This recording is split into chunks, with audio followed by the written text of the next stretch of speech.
예, 안녕하세요. 기후활동가이자 보이는 라디오 끌끌의 그 운영자로 오늘 진행을 맡은 김영준이라고 합니다.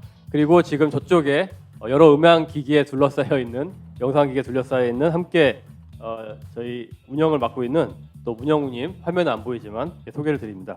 간단하게 방송 소개를 좀 드리고 오늘 시작하도록 할 텐데요.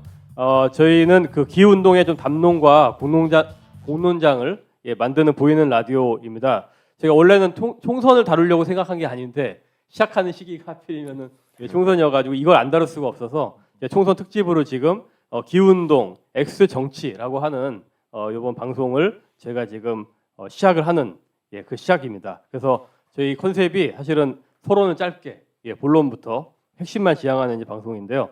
요거는 이제 유튜브 채널에도 같이 올라갈 텐데 유튜브 채널에 끌끌이라는 채널이 이제 만들어졌습니다. 끓는 지구에서 시민들의 땡땡을 끌어올리는 그 끌끌. 그래서 혀를 찾는 소리일 수도 있습니다. 기후학당을 향해서. 근데 이게 또 한순 우리말로 마음이 맑고 바르고 깨끗하다.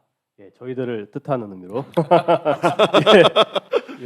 그래서 어쨌든 이 취지는 여러분 아시겠지만 기후가 너무 심각한데 우리가 이제 어떤 그 티핑 포인트라고 하죠. 더 이상 되돌아올 수 없는 그 지점을 넘기 전에 기후위기를 해결할 수 있는 이 골든 타임이라고 하는 게 이제 앞으로 2020년대 10년밖에 안 남았다라고 하는데 그 바로 한복판에 이번 22대 총선이 있지 않습니까? 너무너무 중요한 선거여서 그래서 기후위기 대응을 최우선으로 하는 후보들이 국회에 많이 들어가야 된다라고 하는 이러한 이제 기후운동 쪽에서의 많은 열망들이 있는데 그래서 그런 것들을 바라는 많은 유권자들께서 이 현 상황이 어떻고 또 앞으로 우리가 어떻게 좀 가야 되는가라고 하는 것도 궁금하실 것 같아요. 그래서 그런 것들을 좀 잘 설명해 주실 전문가들을 모시고 총선 기간 특집으로 진행을 하게 되었습니다. 출연진 소개를 드리겠는데요. 먼저 김상철님부터 소개해드리겠습니다. 제가 기후위기 비상행동 정치특별위원회 위원장으로 활동하고 계시고 공공교통 네트워크의 정책위원장으로 또 이전에 그 전 노동당에서 서울시당 위원장으로 활동하셨습니다. 그리고 그 밖에 굉장히 많은데 제가 이거 하면 소개로 끝날 것 같기 때문에 이렇게 줄이고요. 혹시 이따가 꼭 이거 부연하겠다 싶으시면 짧게 부연해 주시고 다음으로 이현성님이십니다. 기후위기 비상행동의 정치특별위원회 위원으로 함께하고 계시고 또 에너지 정의행동에서 정책위원으로 하고 계시고 전 그 정의당 생태에너지본부장으로 활동하셨습니다. 들어보시면 아시겠지만 사실은 정당 활동과 그리고 시민사회 활동을 두 분 다 굉장히 오래 하신 분들이세요. 그렇기 때문에 누구보다도 이 부분들을 잘 짚어줄 수 있을 것 같습니다. 그리고 본 방송은 그 서대문 공동체 라디오 서대문 FM이라고 하는데 여기 유튜브 채널 여기에 올라가고요. 그리고 또 유튜브 채널 끌끌에 업로드가 될 예정입니다. 특히 이 서대문 공동체 라디오는 여러분도 아시겠지만 몇 안 되는 지역 방송이에요. 굉장히 소중한 방송이기 때문에 굉장히 좋은 방송들이 많으니까 여러분들이 꼭 찾아서 들어봐 주시면 좋을 것 같고요. 그리고 오늘 굉장히 질문들이 많습니다. 그렇기 때문에 최대한 일목요연하게 답을 해주시고 길어지면 제가 중간에 끊을 수도 있으니까 미리 양해를 좀 구하고요. 제가 답변자를 정해둔 질문도 있는데 부연하고 싶은 게 있다면은 또 중간에 좀 다른 분께서 짧게 부연해 주셔도 좋을 것 같습니다. 그럼 1편 들어가겠습니다. 1편은 이 정치권의 기후 대응에 대한 평가 그리고 기후 운동과 이 정당의 총선 대응 현황들 그리고 이 기후 총선이 되기 위한 이 국회와 정당의 역할 또 기후 운동이 중점을 두어야 할 것들에 대해서 한번 살펴보도록 하겠습니다. 첫 번째 질문입니다. 현황하고 평가 부분인데 현재 그 기후 관련돼서 이 정당이나 시민사회 총선 대응 움직임에 대해서 간단하게 좀 소개해 주시고 평가를 해주시면 좋을 것 같은데 헌성님께서 좀 정당의 움직임들 중심으로 말씀해 주시면 좋을 것 같고 특별히 최근에 민주 진보 개혁 선거 대연합 말도 너무 길고 어려운데 이런 것들이 지금 굉장히 좀 대두가 되고 있는데 뭐 포함해서 녹색정의당이나 위성정당 논란에 대해서 좀 간략하게 말씀해 주시면 좋을 것 같습니다. 사실 뭐 지난 가을에 이쪽 여의도 쪽에서는 이런 얘기가 있었습니다. 새롭게 정당을 시작하려는 그룹이 한 10개 정도 된다. 뭐 이런 얘기들이 이제 공공연하게 나왔었는데 뭐 언론을 통해서 보신 분들도 굉장히 혼란스러울 정도로 정말 다양한 형태의 당들이 이제 만들어지고 또 사라지고 이런 것들이 좀 반복되었고요. 그래서 지금 소위 얘기하는 제3지대라고 하는 이제 흐름들은 이준석 전 대표 그리고 이낙연 전 대표 중심으로 해가지고 좀 개혁신당이라는 흐름으로 한 개가 이제 완전히 만들어졌고요. 그 외에 이제 사실은 이제 올해 선거를 어떤 선거 제도로 할 것이냐가 큰 쟁점이지 않았습니까? 결국은 이제 준 연동형 제도를 그 계속 가자라고 하는 이런 이제 발표들이 있었습니다만 아직 최종적으로 확정되지는 않았습니다. 선거법이 통과되지는 않았고요. 그런 상태에서 과거에 있었던 거대 양당에서 이제 위성 정당을 준비하고 있는 거죠. 그래서 이제 국민의힘 같은 경우는 국민의 미래라고 하는 그런 이제 지금 현재 정당이 준비되고 있고요. 그리고 이제 민주당에서는 아까 말씀해주신 것처럼 이름도 굉장히 길고 힘든데요. 민주 진보 개혁 선거 대연합이라는 형태로 해서 지금 뭐 진보당이라든가 기본소득당 또 이제 3인당, 열린민주당 등등이 이제 함께 해가지고 지금 관련한 논의를 하고 있고 일부 시민사회에서도 거기도 함께 하는 것으로 그렇게 지금 되어 있습니다. 시민사회 인사들이 함께 하고 있어서 그렇게 해서 지난 2020년도 선거처럼 이제 거대 정당과 그리고 중소 정당 그리고 이제 그리고 이제 관련한 거대 정당의 위성 정당들이 만들어지는 그런 선거가 이번 선거 되지 않겠나 이렇게 좀 생각되고 있습니다. 예, 감사합니다. 그리고 상철님한테 특별히 좀 시민사회 쪽의 흐름들을 좀 여쭤보고 싶은데, 예, 뭐 이따가 또 정당에 대해서 간단하게 부연해 주셔도 좋고요. 뭐 지금 이제 움직임을 제가 좀 찾아보니까 또 총선 넷이라고 하는 그러한 이제 낙선 운동을 벌이는 이런 그룹들이 있고, 또 이제 기후 총선을 바라는 그리스도인 네트워크에서 이제 성명서를 작성하고 연서명을 좀 바꾸고 있는 게 있고, 또 천주교 주교회에서는 정당별 또 질의를 좀 하시겠다는 계획들이 있으신 것 같고, 또 기후 정치 바람이라고 한 17,000명 되는 굉장히 많은 그 수의 이번에 큰 여론조사를 통해 가지고 실제로 기후 유권자가 누구인지 얼마나 있는지 이런 것들 지역까지 또 조사한 게 있었고, 또 그린피스에서는 기후 국회 캠페인 이런 것들을 좀 진행할 예정이라고 하는데, 그래도 사실은 기후 운동이라고 한다면 사실 기후 위기 비상행동이 사실 가장 오래됐고 좀 가장 지역까지 규모가 큰 그런 곳이어서 특별히 좀 기후 위기 비상행동에서 좀 어떤 좀 흐름들이 있는지 좀 말씀해 주시면 중심으로 좋을 것 같습니다. 네, 아마 이 방송을 보시는 분들이라면 기후위기 비상행동이라는 이름을 알고 계실 건데 그럼에도 불구하고 소개를 드리자면 2019년에 우리나라 최초의 기후 행진이 있었습니다. 당시 이제 국제적으로 있었던 기후 파업이라고 하는 형태의 한국에서 진행됐던 이제 기후 파업인 건데요. 그때 그 2019년 행사를 종료하면서 그때 모였던 이제 단체들이 기후위기 비상행동이라고 하는 조직을 만들게 되고요. 현재는 12개 지역 그 기후위기 비상행동 단체가 있고 또 그 밖에 이제 부문별로 기후위기 비상행동의 이름을 달고 활동하고 있는 단체들이 존재합니다. 이 단체는 이제 2020년 총선에서부터 2022년 지방선거 대선까지 쭉 정치에 대한 대응을 해왔어요. 왜냐하면 기후 문제를 해결하는데 정치가 굉장히 중요한 기능을 해야 되고 또 역할을 해야 된다는 데는 이견이 없었으니까요. 그런데 올해 총선을 준비하면서 특별히 그 정치특별위원회까지 만들게 된 배경이 좀 있습니다. 그러니까 기후 정치라고 하는 것이 사실은 모든 것이 바뀌었다, 상황이 이제 바뀌었어라고 하는 것에 대한 사인이고, 그러면 이제 정치도 거기에 대한 응답을 해야 되는데 사실상 한국 정치 내에서는 기후 정치라고 하는 게 되게 부문화되어 있는 부분입니다. 그렇다면 기존의 환경 정책의 개선 정도랄까요? 그러니까 그렇게 부문화되어 있는 기후 위기 대응이라고 하는 걸 좀 더 효과적으로 대응하려면 우리도 그걸 체계적으로 준비해야 되겠다라는 고민이 있었고, 작년부터 뭐 옆에 있는 이제 이현석 위원님하고 기후 위기 비상행동 내에서 여러 고민하시는 분들이 한 3차례 정도 워크숍이나 토론회를 진행을 하면서 올해 총선 대응에 대한 고민을 해왔고요. 그 결과로 별도의 기구를 만들어서 기후 정치 전략이라는 걸 한번 수립해보자, 이렇게 의견을 모으게 됐습니다. 그리고 그렇게 만들어진 기구에 이제 제가 운영위원회 단체 활동가로서 이제 그 위원장을 맡게 된 것이고요. 그렇게 준비되고 있는 흐름이 있습니다. 예, 감사합니다. 그 아마 이제 구체적인 좀 시민 조직화라든지 총선 대응에 대해서는 또 이따가 저희가 얘기해 볼 기회가 있을 것 같아서 그때 조금 말씀을 드리도록 하겠고요. 사실은 지금까지 그래도 작년이 아니죠. 지난번 문재인 정부 때 나름대로 뭐 굉장히 많은 일이 있었잖아요. 탄소중립 선언, 뭐 국회 기후 비상 뭐 선언, 뭐 총선 결의안 같은 것들.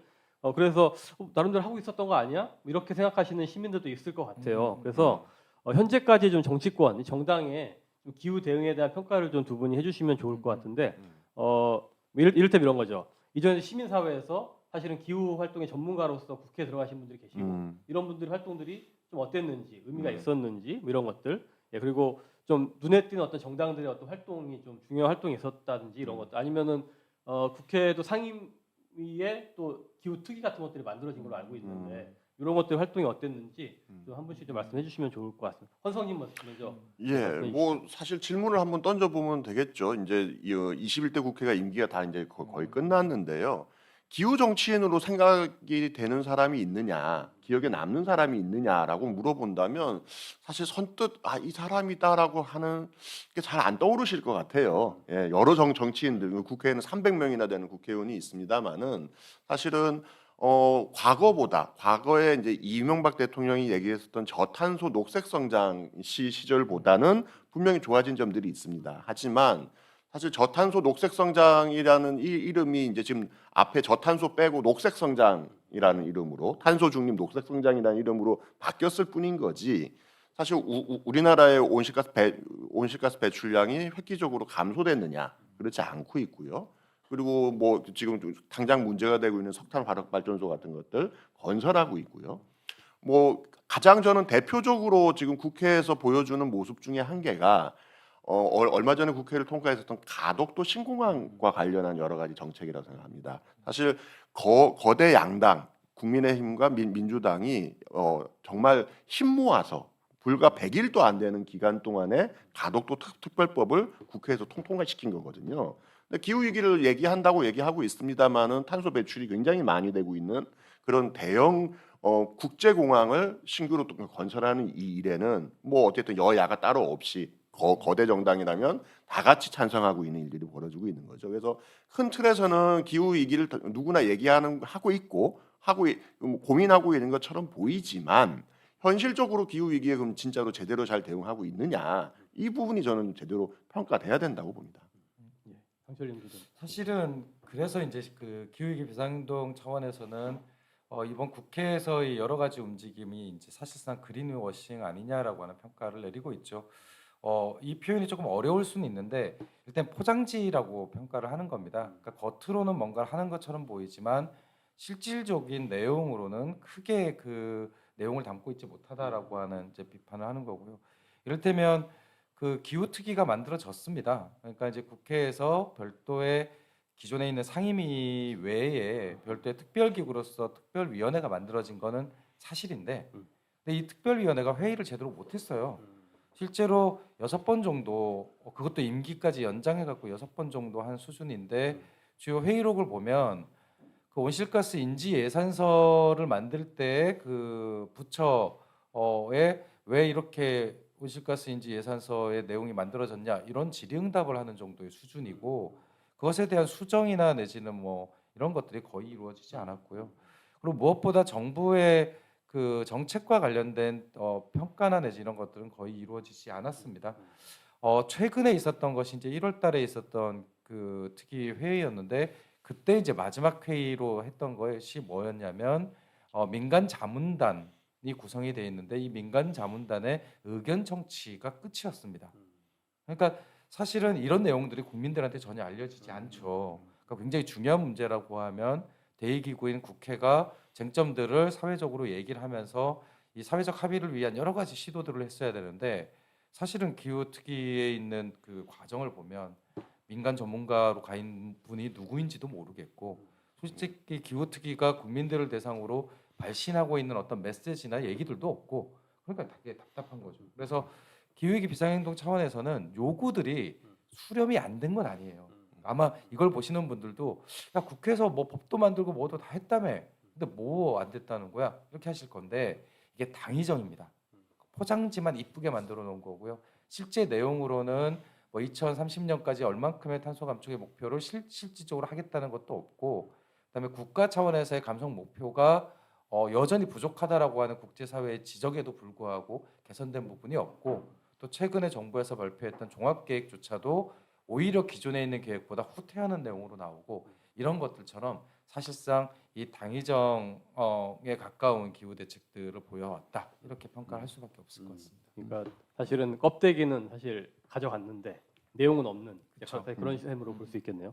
손석희 좀. 예. 그 아까 얘기해 주신 국회 기후특위에 이제 민간 자문위원으로 제가 들어가서 지금 이제 활동을 했었는데요. 예. 그 사실 뭐 실제 이제 내부에서 진행됐던 얘기들을 조금 약간 들어볼게요. 다음 기후특위 회의가 언제 열리나요? 물어보면 아는 사람이 아무도 없어요. 아니 위원이 모르면 누가? 예, 아무도 모르. 아니 사실은 기후특위 회의라는 게 딴 게 아니고 위원장이 회의를 잡으면 되는 거거든요. 예, 뭐 별게 아닙니다. 회의를 하는 거잖아요. 안 잡아요. 뭐 왜 안 잡냐? 그럼 다른 일들 때문에 바쁩니다. 뭐 이렇게 됐던 게 대표적이고 또 하나 대표적인 또 그 해프닝 중에 하나가 윤석열 정부 들어와 가지고 국가 온실가스 감축에 대한 기본 계획을 세우는데 그 법에 국회에 보고하도록 돼 있어요. 근데 보고를 언제 했느냐? 국무회의에서 땅땅땅 그 두드리는 그날 기후특위가 그 관련 내용을 보고를 받았습니다. 그러니까 형식적으로는 기본적으로 해야 되는 것들은 하죠. 하는데 이미 다 돼서 오늘 10시에 국무회의 하는데 그날 와가지고 10시에 보고를 하고 있으니 이거는 뭐 형식적인 보고일 수밖에 없는 거고 아무런 이제 강제로 문제 제기를 할 수가 없는 거예요. 이미 그렇게 통과가 됐는데 이런 종류의 문제들이 있어서 구체적으로 저희가 아까 말씀하셨던 그 민간 자문단의 의견서로 드린 게 뭐였냐면은 이 위원회를 상설위원회로 만들자. 근데 그냥 상설위원회가 아니라 정확하게 입법권과 의결권이 있는. 왜냐하면 지금은 입법권과 의결권이 없습니다. 그래서 공무원들도 굉장히 좀 무시해요. 할 수 있는 게 아무것도 없거든요. 그래서 제대로 이거를 위원회를 만들자라는 게 이제 요구 사항인데 그러려면 이제 국회법 개정이 필요합니다. 그게 될지는 좀 잘 모르겠어요. 그런 것들이 앞으로 이제 필요한 거죠. 예, 직접 그 민간위원으로 들어가셨던 들을 수 없는 이야기를 지금 해주신 것 같은데, 그러니까 사실 국회에서 어떻게 보면 가장 이거를 대응하기 위해서 만든 되게 제일 중요한 기구일 수 있는데 입법권도 없는 사실은 이제 그런 권한이 없는. 그러니까 결과적으로 사실 국회에 좀 이번 국회에 지금까지 국회에 이 기후위기 대응은 사실 실패했다고 볼 수밖에 없는 상황인 것 같고 아까 그러니까 이를테면 국회가 만약에 기후 문제를 중요하게 생각한다면 최소한 플러스 마이너스를 생각할 수 있어야 합니다. 이를테면 그 이현석 의원님이 얘기하신 대로 가덕도 신공항이 필요할 수 있죠. 그럼 그것을 만약에 만든다고 했을 때 얼만큼 탄소 배출이 되느냐라는 플러스에 대한 것이 생기면 국회 차원에서는 그것을 그만큼을 더 줄일 수 있는 다른 부분에서의 마이너스 요소를 찾아야 됩니다. 최소한 균형을 맞춰줘야 된다는 거죠. 그런데 사실 그런 발상이 이번 국회에서는 전혀 확인할 수가 없었던 겁니다. 그러니까 한쪽에서는 뭔가 하는 척하면서도 사실 그 큰 전반적으로 보면 다 플러스인 맥락으로 갔던 것이어서 이거는 진심이냐 여부가 아니고 상식적이냐라고 하는 수준에 봤을 때도 굉장히 수준 미만인 그런 형태였다고. 그러니까 하나를 잃으면 사실 하나를 얻어야 되는데 최소한인 거죠. 최소한. 그거조차도 못한 네. 그런 상황들. 그리고 어쨌든 많은 분들이 그래도 아시는 분들은 양이원영 의원님이나 뭐 이소영 의원 이런 분들 이름은 다들 들어보신 분도 있을 텐데 그러니까 뭐 그분의 어떤 이제 뭐 진심이나 이런 거 떠나가지고 좀 보셨을 때 그 활동들에 대한 좀 어떤 뭐 성과나 한계라고 그런 것들을 좀 어떻게 보시나요? 저는 뭐 두 분이 그동안 시민사회에서 굉장히 열심히 활동을 하시다 국회로 들어가신 거거든요. 그래서 개인의 어떤 진정성이나 소신 뭐 이런 거에 대해서는 뭐 저는 뭐 더 이상 뭐 할 얘기는 없다고 생각합니다.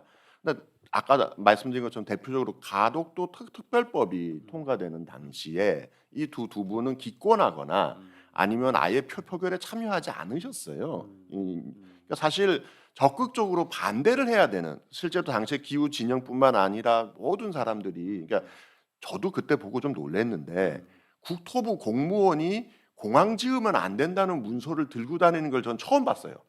왜냐하면 부산 경남권에서 이미 김해 신공항을 짓기로 확정했고 그 계획이 추진 중에 있는 상황에서 정치권에서 갑자기 신공항을 새롭게 건설하자 이렇게 돼버리니까 사실은 담당 공무원 입장에서는 굉장히 겁을 먹었던 모양이에요. 당시 문서에 보면은 이런 그 적법적으로 진행되는 것에 대해서 새로운 법을 통해서 이걸 무력화시키는 계획에 대해 공무원이 적절하게 대응하지 않으면 공무원의 직무 태만으로 오히려 문제가 될 수 있다. 라는 로펌의 그 법률 자문서까지 들고 왔더라고요.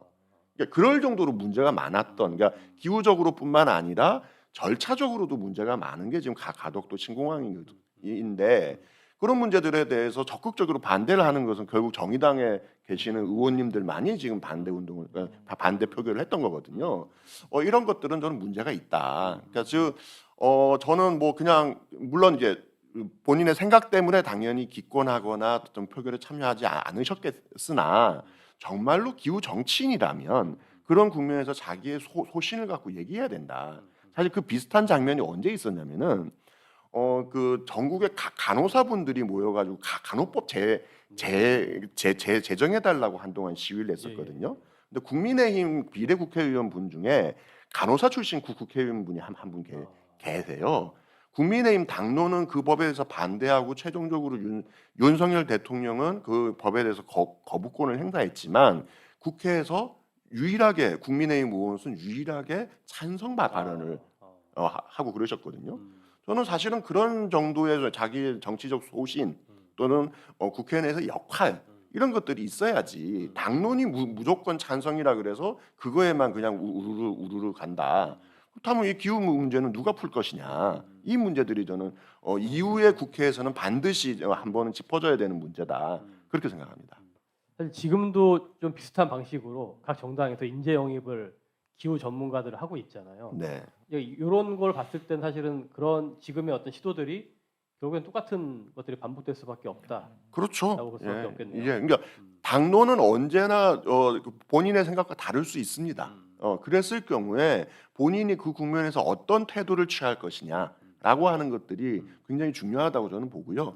개인의 그냥 혼자 예를 들면 300명 중에 나 혼자 반대했어요라는 것보다는 더 적극적으로 간다면 국회 내에서 그런 사람들을 만들어내야 되는 거죠. 평소에 기후 문제 관심이 없더라도 이 문제에 대해서는 이거는 그렇게 가서는 안 됩니다라고 해서 그렇게 새로운 사람들을 조직해서 기후 국회로 만드는 거는 다음 문제일지라도 당장 자기 스스로라도 자기 소신에 맞춘 표결을 할 수 있어야 되는 거 아니겠냐.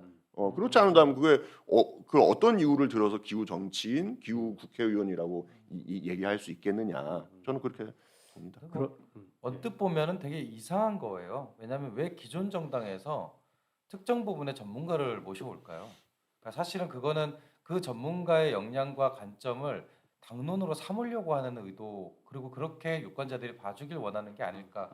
그러니까 이를테면 어떤 특정 정당이 기후 전문가를 후보자로 모셔왔다라고 하면 사실 그분의 생각이 당론이 되는 게 맞죠.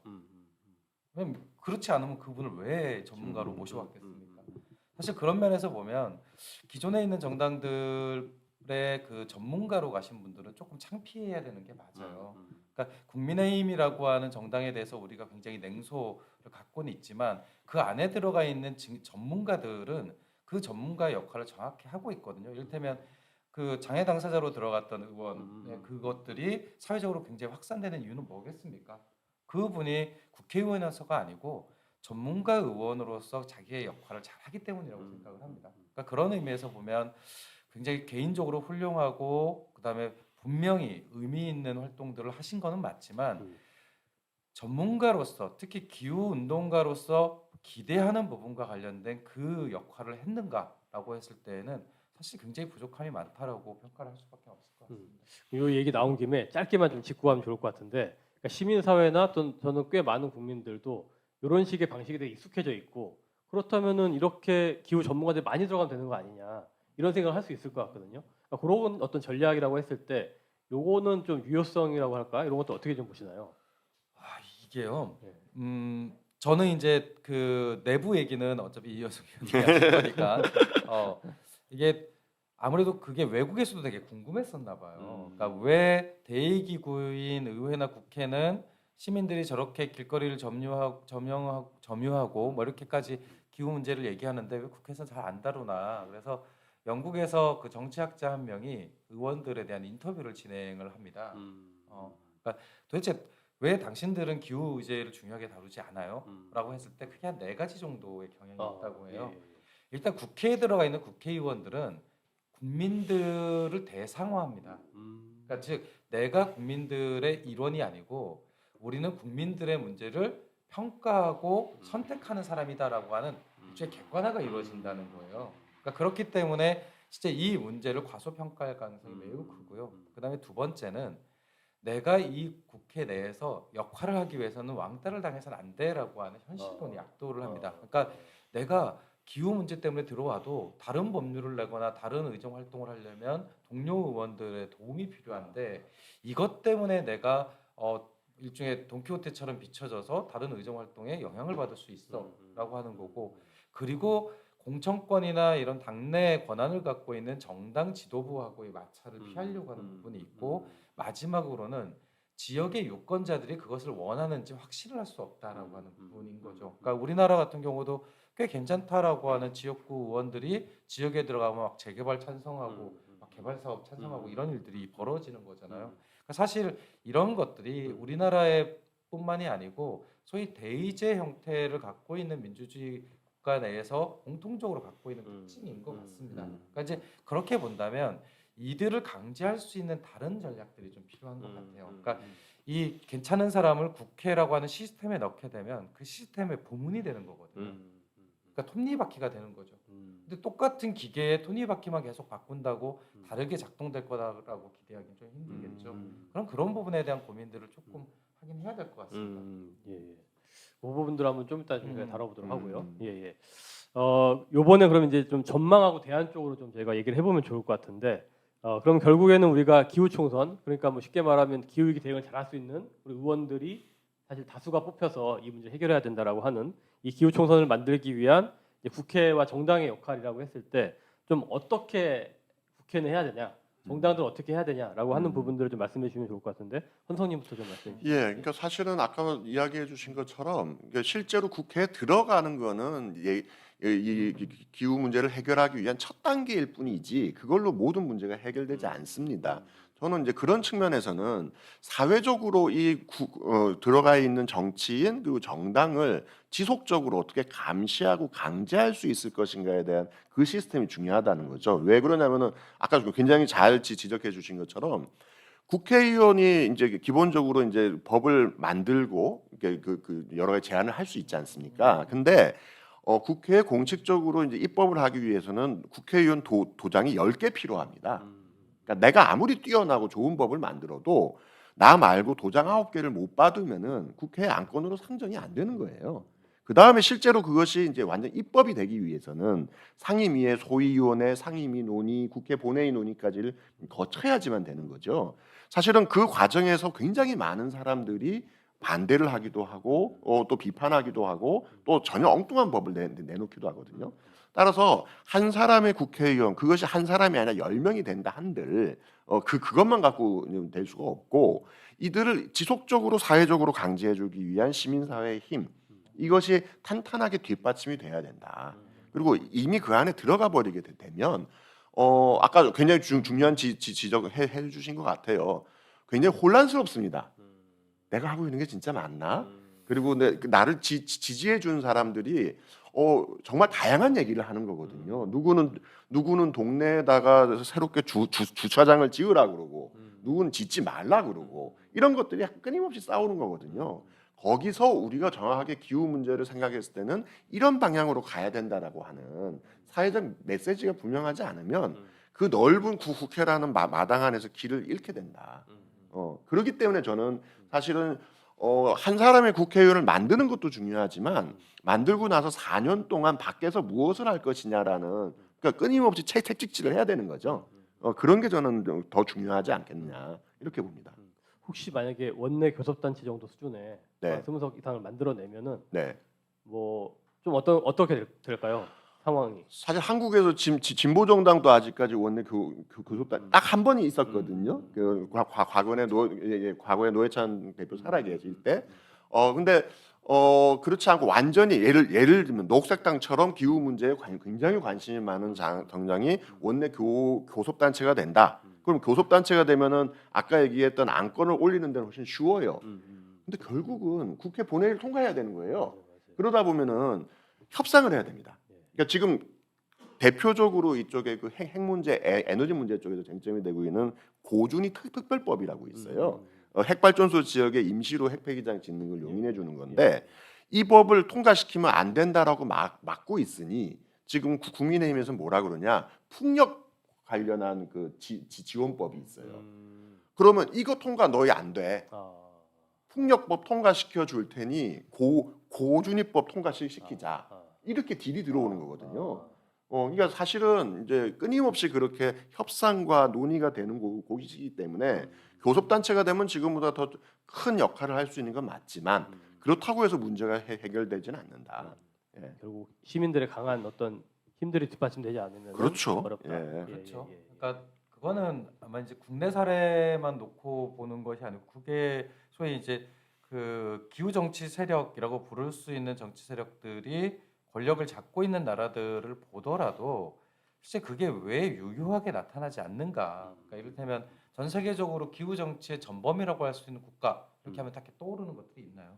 사실은 별로 없죠. 그러니까 그만큼 권력을 더 많이 갖게 되면 해결해야 될 문제가 더 다양해지기 때문에 사실 독일 녹색당의 경우에도 결국 그걸 고민하는 거잖아요. 뭐 기후 문제나 이게 아니고 우크라이나 전쟁 이거 어떻게 할 거냐, 뭐 기름 그거 어떻게 갖고 올 거냐. 사실 이거를 녹색당이 고민하고 있는 거잖아요. 경제 위기 어떻게 할 거냐. 사실 그런 것처럼 사실 이게 권력이 커진다라고 하는 것은 어떤 의미에서 보면 이 동일한 관점을 체계적으로 유지할 수 있는 역량이 있느냐라고 하는 실험대에 가깝다고 저는 생각을 해요. 그러니까 그런 부분에서는 아까 이제 이현석 위원님 말씀하신 대로 이거를 정당 내에서 소수의 자원을 갖고 그런 것들을 판단하기 되게 어려울 겁니다. 그러면 이제 끊임없이 이 바깥에 있는 그런 의지를 갖고 있는 시민들과 소통하고 토론하고 그리고 그것이 힘들더라도 어쨌든 합의를 만들어내는 이런 다양한 운동들이 있어줘야 될 건데 대부분 이제 국회의 경우에는 그 담장 밖을 잘 나오지 않죠. 한 번 들어가면 너무 바쁩니다. 실제로 우리 입장에서 그런 거잖아요. 도대체 왜 바쁜 거야? 그러는데 그 안에서는 무지하게 바쁘거든요. 이제 요 링크가 끊어진 거죠. 유권자 집단, 시민사회라고 하는 것하고 요 제도 정당이라고 하는 것의 링크가 끊어진 건데 그 부분을 어떻게 복원시킬 거냐라고 하는 게 굉장히 중요한 과정인 것 같아요. 그러니까 정당이 사실 그런 측면에서 지금 생각해 보면은 기후 문제를 해결하기 위한 의지가 있는 정당이라고 하더라도 정책만 잘 만들어 되는 게 아니라 그렇죠. 결국엔 어떻게 시민들의 지지를 만들어서 의정 활동 안에서 그 지지를 가지고 그렇죠. 할 수 예. 있느냐 이걸 정당들이 고민해야 될 텐데 그렇죠. 말씀하신 대로 약간 좀 시민단체의 그런 목소리들은 좀 민원처럼 생각하는 경우가 있거나 실제로 국회에 앉아 있어 보면 예. 예를 들면 시민단체에서 예를 들면은 뭐 요번에 공항을 짓지 말라라고 써갖고 들고 오는 사람이 한 명이라면 공항을 지어달라고 오는 사람은 10명, 20명이에요. 왜냐면 거기에 구체적인 이해관계가 얽혀 있거든요. 예, 예. 그렇기 때문에 다른 거 다 떼놓고 가만히 앉아만 있어서 보고 있으면은 국민들은 새로운 공항을 더 많이 원하고 있구나. 기후 변화는 뭐 그건 일부 사람들이 생각하는 것이고 이렇게 볼 수밖에 없는 거예요. 그렇기 때문에 더 다양한 이들이 국회를 향해서 문제 제기하고 하는 흐름이 하나 있어야 되고 정당도 국회 안에만 여의도에만 있는 게 아니라 이제 실제로 이제 길에 나와서 얘기를 듣는 이 두 가지가 함께 있어야 되는 거죠. 그렇지 않으면은 정말 여의도에만 앉아 있으면은 이거는 기후 문제는 굉장히 소수의 문제인 거고 이게 잘 모르는 사람들끼리 그냥 하는 얘기다 이런 생각이 들 수밖에 없는 그런 장면이 만들어지는 거예요. 그러니까 정치인들이 그 역할을 못하는 것에 대해서는 우리가 충분히 비판할 수 있지만 또 시민의 입장에서 봤을 때는 사실 그만큼 또 우리가 목소리를 좀 적극적으로 내줘야 되는데 사실 그러지 못했을 때 사실은 정치인들은 그렇게밖에 또 받아들일 수가 없는 뭐 그런 그리고 이제 상황들. 그러다가 자연스럽게 그 이해관계 속에 같이 얽혀 들어가 버리는 거죠. 예. 저는 그런 생각이 들더라고요. 사실 전화하는 건 그렇게 어렵지는 않은데, 그러니까 이제 실제로 또 하는 건 또 다른 얘기긴 하지만, 근데 예전에 차별금지법 반대할 때 사실은 그 얘기를 들었거든요. 민주당 의원이 난 진짜 두 손 두 발 다 들었다. 이제 보수 기독교인들의 그런 반대하는 그런 전화 민원 때문에 네. 그런 얘기를 들었는데, 그러니까 좀 어떻게 보면은 그런 또 시민사회 기운동에서 적극적으로 좀 우리가 그런 것들을 좀 어필하고 할 필요가 있는 게 아닌가라고 생각이 드는데 또 그런 게 좀 잘 또 의외로 또 쉽지가 않은 부분이 있는 것 같아요. 예. 그러니까 이게 이렇게 보시면 좋을 것 같아요. 그러니까 우리 사회가 일종의 공정한 룰과 그다음에 중립적인 어떤 판 위에서 공정하게 힘을 겨루는 것이라고 한다면 우리가 굳이 진보 정당이나 혹은 새로운 가치를 갖고 있는 정치 세력의 등장을 기대하는 게 좀 이상한 것이죠. 그런데 이게 기울어져 있기 때문에 우리가 필요로 하는 것은 시민 사회 내에서 다수의 힘을 만들기 위한 그 운동도 필요하지만 그 제도 정치 내에서 다수의 목소리를 비집고 들어갈 수 있는 소수 의제의 힘이 필요한 것이거든요. 그러니까 이제 비슷하게 얘기를 하면 보수 기독교의 힘은 얼마나 자원이 많고 응집력이 있는 그런 집단이에요. 근데 사실 차별금지법이 필요로 하는 사람들은 늘 소수였고 늘 마이너였고 감춰져 있던 사람들이란 말이죠. 마치 그 민주당의 의원의 말은 이런 거죠. 너네들이 기득권이었던 기독교 활동가들처럼 혹은 기독교 교인들처럼 움직이면 우리가 마음을 바꿀 수 있어라고 하는 걸 얘기하는 걸 텐데 새로운 의제나 소수의 의제는 그렇게 등장할 수가 없습니다. 그러면 그 순간부터 그건 소수 의제가 아니거든요. 그러니까 그렇기 때문에 오히려 정치인의 결단 이런 것들이 굉장히 필요해지는 건데 그런 면에서 되게 비겁하다고 생각을 해요. 그러니까 이런 민원 때문에 어쩔 수가 없고 이런 거는 아니 그러면 그냥 여론조사에서 정치하시지 뭐 굳이 정치인이 필요합니까? 물론 이제 그 고충은 이해합니다만 그렇다는 거죠. 예, 국회 정당이 어떤 역할을 해야 되는지 좀 간단하게 말씀해 주신 것 같고, 예, 이번에는 그러면 그 기후 총선을 우리가 만들기 위해서 기후 운동 입장에서 기후 운동이 가장 좀 중점을 둬야 될 전략이 있다면 어떤 게 있을지 말씀해 주시면 좋을 것 같은데 헌성님은 아무래도 좀 제도권 내에서의 어떤 변화들을 많이 또 이전에 말씀해 주셨던 것 같고 또 상철님은 좀 제도를 약간 좀 뛰어넘는 운동을 많이 말씀해 주셨던 것 같아요. 그래서 그 헌성님부터 한번 좀 말씀해 주시면 좋을 것 같습니다. 보통 지금까지 이제 시민사회 운동은 선거 때마다 이제 여러 가지 활동들이 이런 것들이었죠. 이제 각 정당이 정책을 내놓으면은 좋은 정책인지 아닌지 평가하고 그리고 각 정당에서 내놓은 기후 정책은 어떤 것들이 있는지 얘기하고 좀 더 나가면 정책을 제안하기도 하고 뭐 협약도 하고 이런 것들을 했었는데 사실은 이제 특히 올해 선거 같은 경우에 좀 의견을 모아 보면은 그걸 좀 뛰어넘자. 그러니까 그거 자체가 뭐 이렇게 안 좋다거나 그런 것들이 아니라 그거보다는 더 적극적으로 나서야 되는 거 아니겠느냐. 그래서 사실은 작년도 연말부터 이제 기후 시민의 정치 세력화를 한번 만들어 보자 이런 좀 얘기들을 좀 하고 있습니다. 뭐 뭔가면은 그냥 선거 때만 내가 기후 문제를 좀 고민하고 정책을 하는 것이 아니라 일상적으로 이 기후 정치가 중요하다. 그러니까 기후 문제를 해결하려면은 정치의 역할이 굉장히 중요하다고 느끼는 분들이 상시적으로 이제 모여 있어야 된다는 거죠. 그리고 그들이 이제 각자 이슈에 대해서 자기 목소리를 낼 수 있어야 된다. 아까 얘기했었던 정치권을 압박해 들어가는 것이 필요하고 저는 이것이 이제 중앙 정부의 국회뿐만 아니라 지방 의회 그리고 이제 광역이나 지자체까지도 저는 그렇게 이루어져야 된다고 생각합니다. 그런 측면들에서는 요번 선거는 좀 구체적으로 사람들이 저는 필요하다면 누군가를 지지할 수도 있고 그리고 선거에도 적극적으로 참여할 수 있어야 된다. 그래서 그런 이제 운동들을 좀 준비하고 있고 아마 요번 선거에서는 과거보다는 조금 더 적극적으로 갈 수 있는 거 아니겠느냐. 사실은 이제 뭐 보통 조금만 생각해 보시면은 교회에서도 후보를 냈고요. 예, 굉장히 보수적이었습니다만은 불교에서도 대통령 후보도 나왔고요. 예, 그리고 떠오릅니다. 예, 포스터가 떠오르네요. 예, 그렇죠. 예, 자료 화면을 찾아보시면 되게 좋아하실 텐데. 예, 그러니까 이미 종교계에서는 그렇게 종교계의 정치 세력화를 했어요. 나름대로. 예, 그리고 관련 여러 직능 조직들도 뭐 예를 들면 노동조합 아까 말씀드렸던 뭐 간호사, 의사 여러 이제 직능 조직들도 선거에 개입하고 있는 거죠. 근데 기후 문제가 정말 중요하고 정치가 바뀌어야 된다고 하는데 왜 우리는 그냥 평가만 하고 있을까? 이걸 이제는 좀 바꿔보자. 이런 흐름들이 이번에 좀 만들어질 수 있도록 그렇게 좀 노력하고 있습니다. 그러니까 이전에도 아마 기후위기 비상행동에서 행동을 안 한 건 아닌데 네. 사실은 이제 평가하고 질에서 받은 내용 가지고 점수 매기고 네. 시민들한테 알리고 했었었는데 이번에 아마 처음으로 적극적으로 조금 더 나서게 적극적으로. 된 것 예. 같아요.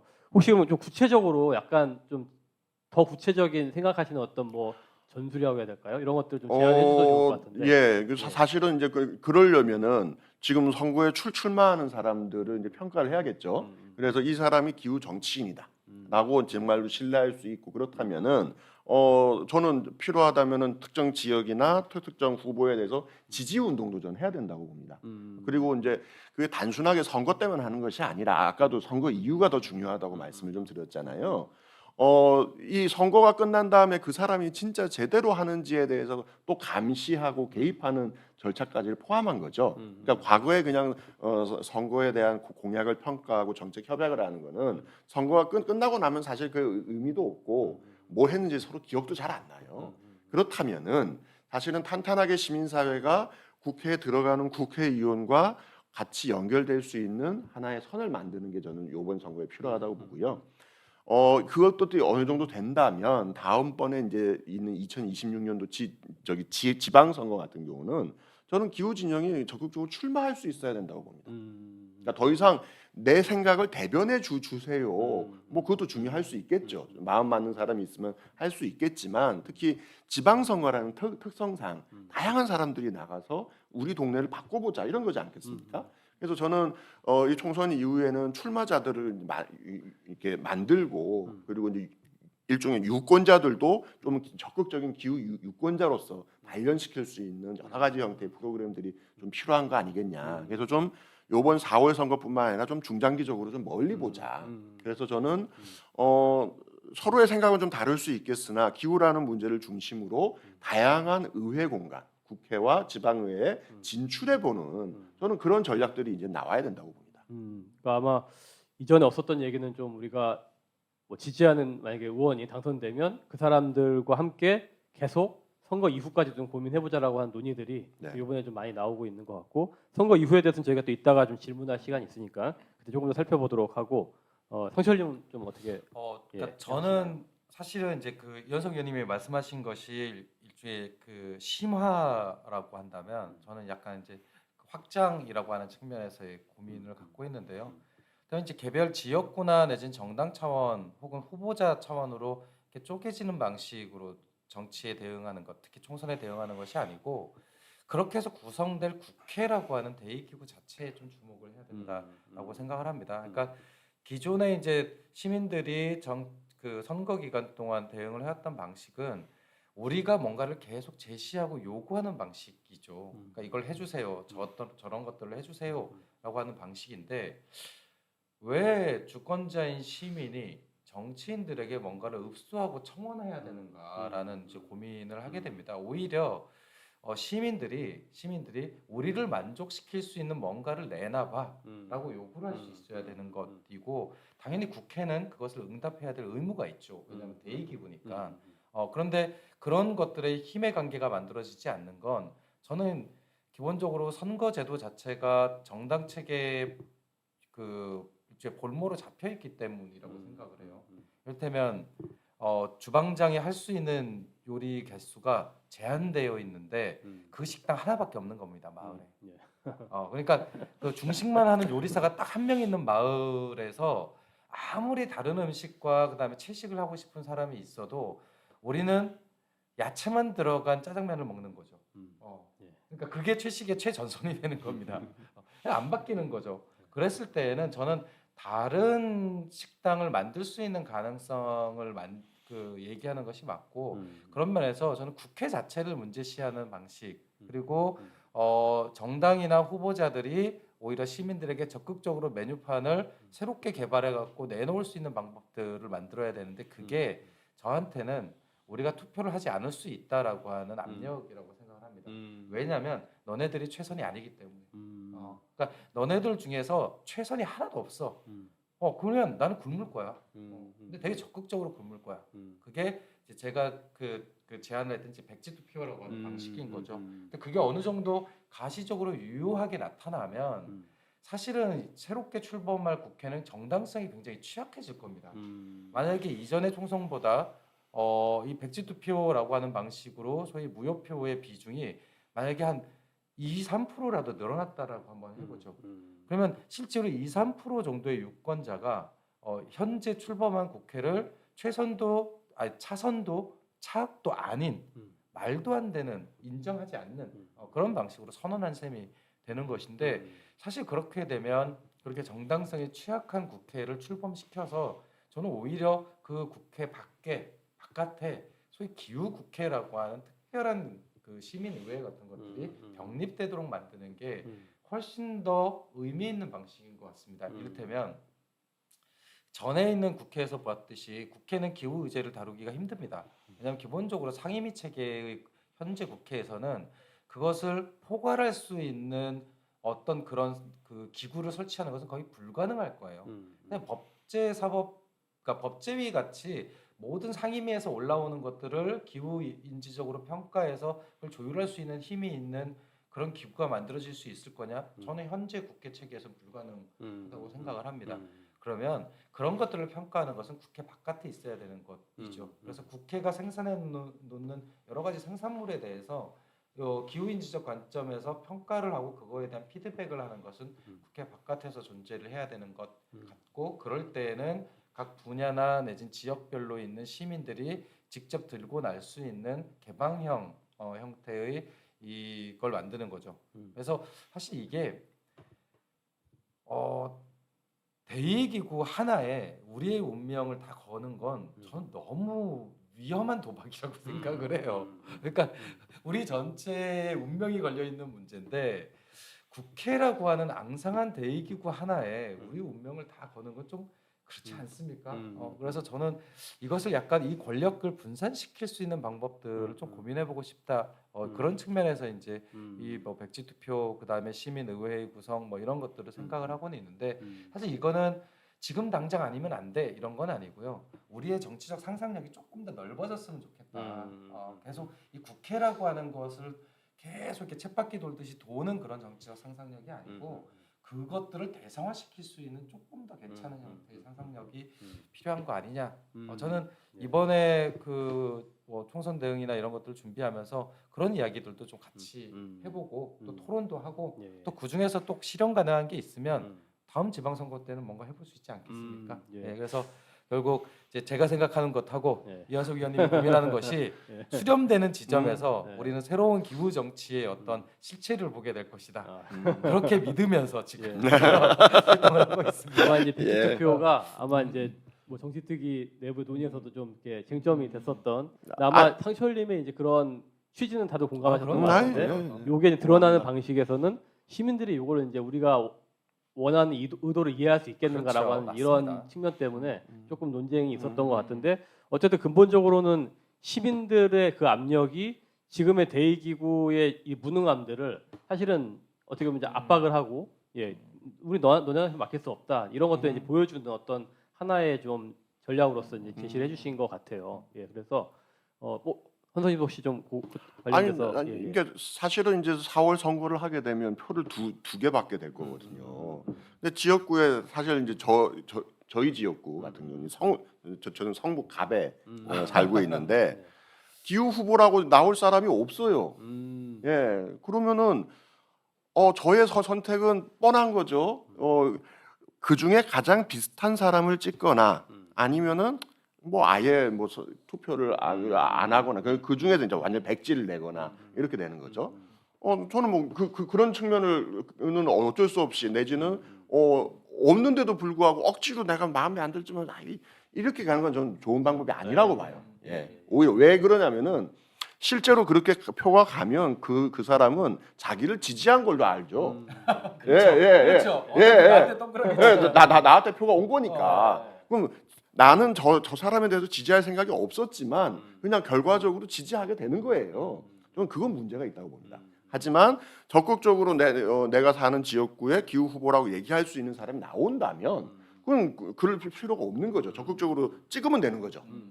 저는 그런 의미에서 적극적으로 선거운동도 하고 마이크도 잡고 주위 사람들한테 알려주고 이런 또 행동들이 필요한 지역이 있고 그렇지 않은 지역들도 있다는 겁니다. 저는 그래서 그것이 충돌한다고 생각하지 않고요. 그걸 함께 어떻게 만들어 볼 것이냐 이런 게 이제 적극적으로 더 많이 좀 토론이 돼야 되는 거죠. 그러니까 저도 사실 그거 얘기 딱 듣고 나 그러면은 투표장 들어가서 백지에 거기 선거 용지에다가 기후 쓰고 찍은 다음에 나올까 했는데 또 찍으면 또 선거법에 걸려가지고 네, 찍으면 안 돼요. 또. 이거를 또 이렇게 드러낼 찍으면 안 수가 돼요. 없더라고요.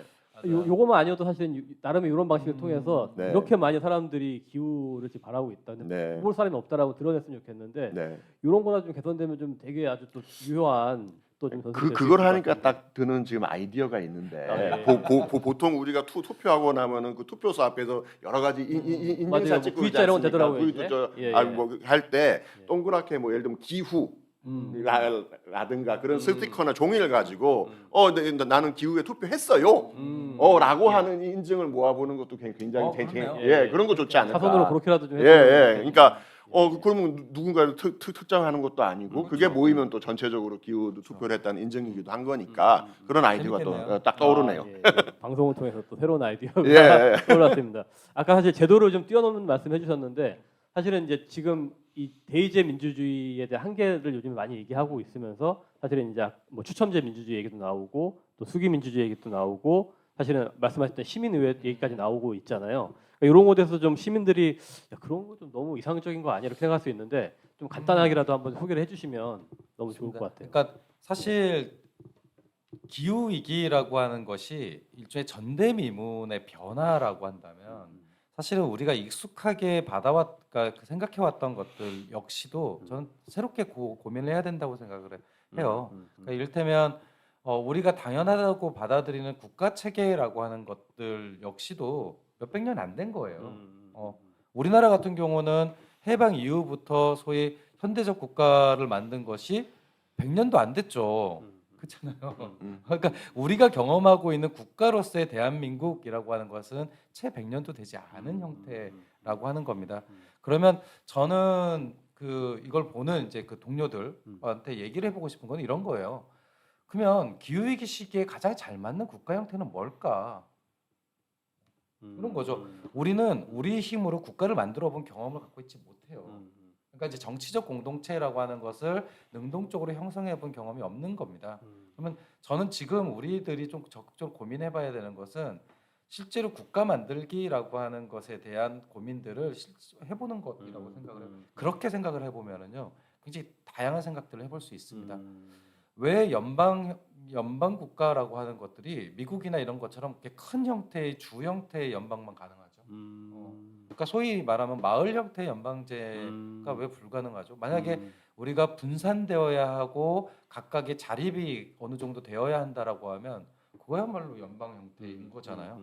그러니까 사실 그런 것처럼 우리가 이상적으로 생각하고 지향한 어떤 부문의 가치가 사실 잘 연결을 해보면은 다른 사회, 다른 국가의 형태를 그리고 있을 수도 있습니다. 우리는 이 얘기들을 정치인들, 정치권에만 맡겨놓는 게 아니고 우리들도 한번 고민을 해볼 필요는 있어요. 그래야 뭐 개헌을 하자는 그 내용으로 이렇게 휘발되는 게 아니고 우리부터 이상적이고 대안적인 사회에 대한 상을 그려볼 수 있을 것 같습니다. 그러니까 그런 차원에서 고민을 해보자는 거지.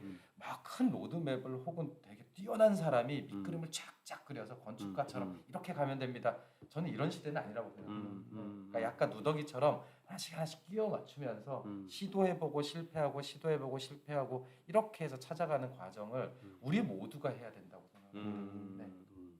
예, 그러니까 아마 이제 그런 얘기들이 좀 아무래도 헌법 개헌해야 된다는 학자들 어떤 뭐 전문가들의 정리된 얘기들로만 많이 얘기가 되는데 그렇죠. 너무 지루하잖아요. 시민들이 좀 직접 우리가 사실 할 수 있는 것들을 고민해서 만들어 가자. 네. 예, 사실은 기후 위기가 정치가 아니면 사실 해결이 안 되는 부분이기 때문에 예, 그럼 일단 오늘은 좀 첫 번째 저희 시간은 첫 번째 1편 여기서 좀 마무리를 짓고 다음 시간에는 저희가 좀 실제적으로 총선 대응과 아까 나왔었던 기후 시민은 어떻게 좀 조직해야 될 것인가 이런 부분들 유권자들은 또 어떻게 하면 좋을지 또 선거 이후까지는 어떻게 고민해야 될지를 좀 이야기해 보도록 예, 하겠습니다. 두 분 감사합니다. 네, 감사합니다.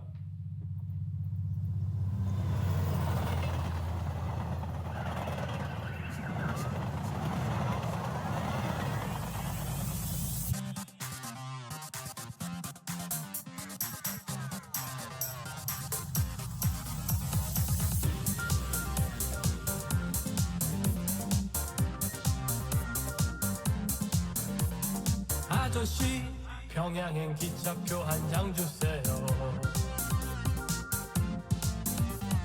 있겠냐 서울역에 그딴 표가 어디 있냐. 그래도 평양행 기차표 한 장 주세요. 없으면 걸어서라도 가겠어요. 오늘은 홍대 클럽, 내일은 평양 클럽. 홍대에서 피자 먹고 평양 가서 냉면 먹자. 오늘은 홍대 클럽, 내일은 평양 클럽. 홍대에서 커피 한 잔, 평양 가서 소주 한 잔. 오늘은 한라산에, 내일은 백두산에. 백록담 올라가고 천지 구경 실컷 하자. 오늘은 한강에서, 내일 대동강에서. 한강서 낚시하고 대동강서 수영하자.